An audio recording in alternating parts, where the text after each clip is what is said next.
Okay, let's take a look at some metal lures. These ones are referred to as spoons, and they get their name because of their shape. And initially, they were made from spoons. And you can see by looking at the shape of the bowl of the spoon, comparing it to the shape of the body of the lure, that they look the same. Back in the day, and by the way, lures have been around for over 100 years.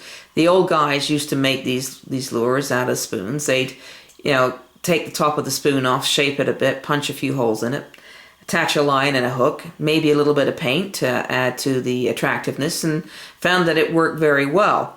Now, how a spoon lure works is, you notice, like a spoon, it's rounded on one side and it's concaved on another.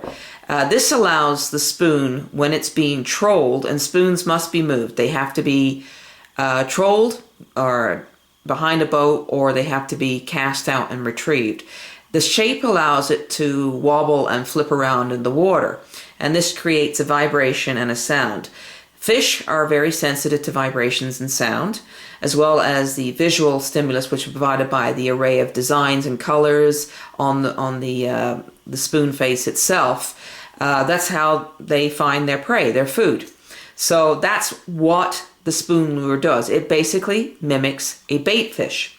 Now, spoons come with treble hooks, usually already affixed on them, and 90% of them come with treble hooks affixed. But you can take the trebles off. If you notice, there are O-rings on the top of the lure, so you can just slip your trebles off like you would a key off a keychain.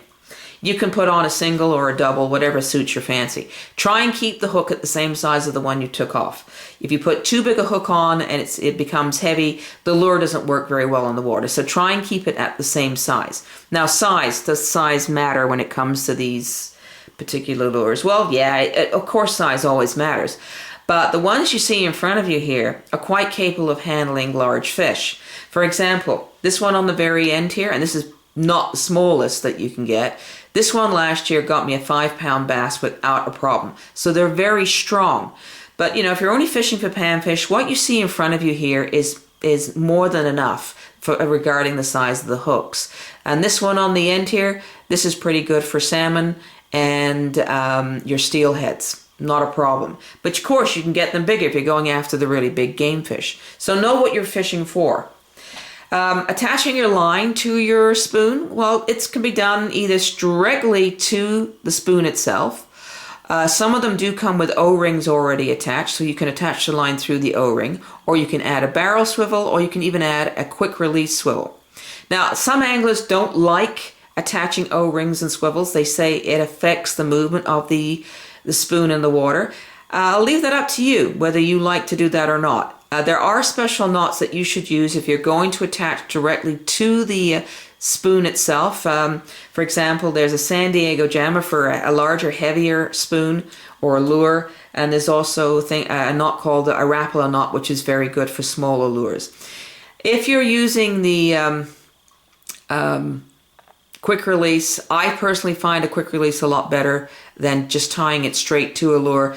Reason for that is if you want to switch out your lures, you're not constantly cutting and tying your leader. Remember, every time you cut your leader, even though it's only a tiny bit, you're effectively shorting the leader. You can also damage the leader when you're constantly tying and cutting it, and therefore you're weakening it. So that's why I like personally to use a quick release. I'm also lazy, so I don't want to have to tie knots if I don't have to. So that's one way of tying your lure to your line. You will need to use a leader if you're not using a nylon line. They swim a lot better with nylon than they do on braided. Okay, so bait. Can you use bait on metal lures? Sure you can. There's nothing wrong with using bait if that's what you want to do. You can top your hooks off with bait, cut bait, or artificial baits.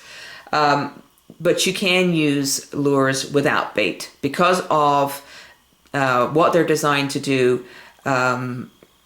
You can just throw it out in the water and retrieve it and let it do its thing. It's actually, I find it a lot more a bigger feeling of accomplishment when you catch a fish on a bare lure. Yes, you'll get more hits if you use bait, but allowing the lure to do its thing, I don't know, there's just some sort of a thrill about it when you actually catch a fish on it.